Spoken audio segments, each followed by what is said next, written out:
Hello, and today we're going to be talking about something a little bit different. In fact, talking being the optimal word, because I am not going to be playing anything. But as you very well may know, over the past couple of weeks I've played Slender the Arrival, a game where the main character pops in and out of existence, scares the living shit out of you, looks horrible, and if he catches you, kills you somehow. But in this episode, I'm going to be talking about his origins, what he is mainly, and maybe make you feel a little bit sorry for him because actually he's closer to you than you think. So if you want to find out more about Slenderman, keep watching the video. If you're still watching, then that means that you've taken the proverbial red pill and wish to further your knowledge and expand your mind when it comes to Slenderman.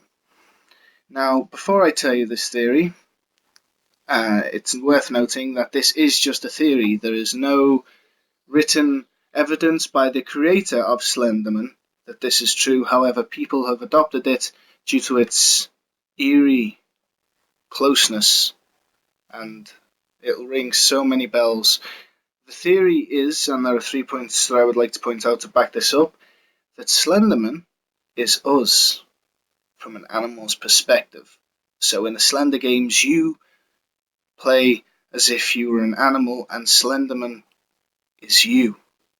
So, on to point one.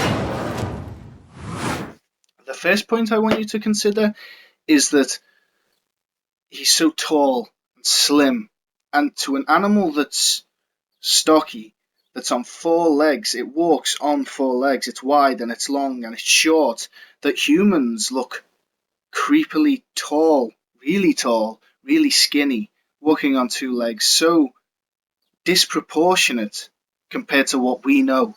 And the other thing that kind of ties in with this is Slenderman doesn't have a face. That's because they can see him, they can see this humanoid creature, but animals couldn't distinguish between one human face and another the same as we can, or they can between different animals. So to him, to the animals, his face, his lack of face is just a blur because they can't distinguish. Now on to point two. Now point two is all about Slenderman's movements.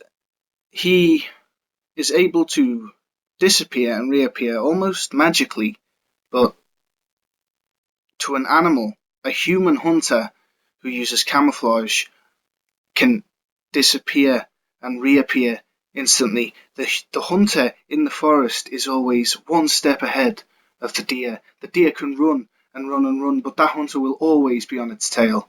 Once that hunter sees the deer, he hunts it.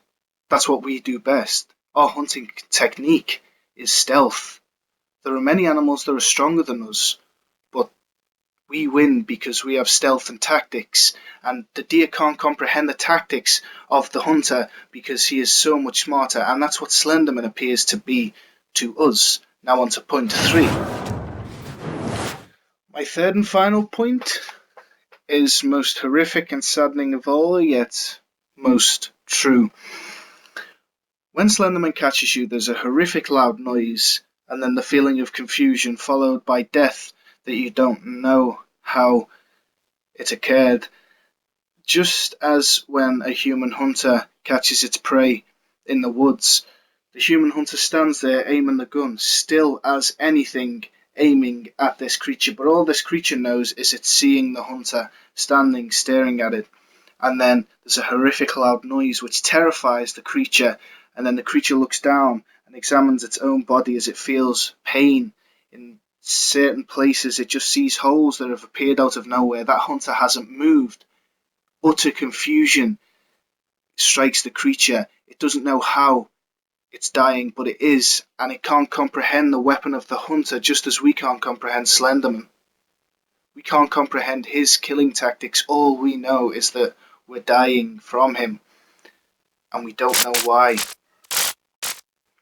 Thanks for watching, guys. Let me know in the comment section down below what you thought of this theory, whether you thought it was plausible, highly believable, or just downright stupid. Also, if you have a theory of your own as to Slenderman's origins and what he is, then be sure to leave that in the comment section. I'll try and read it as soon as possible and reply if I can. Also, if you liked the video, give it a like, maybe share it with a friend, see what he thinks of the theory. Maybe he has a better theory that he could inform you and me of.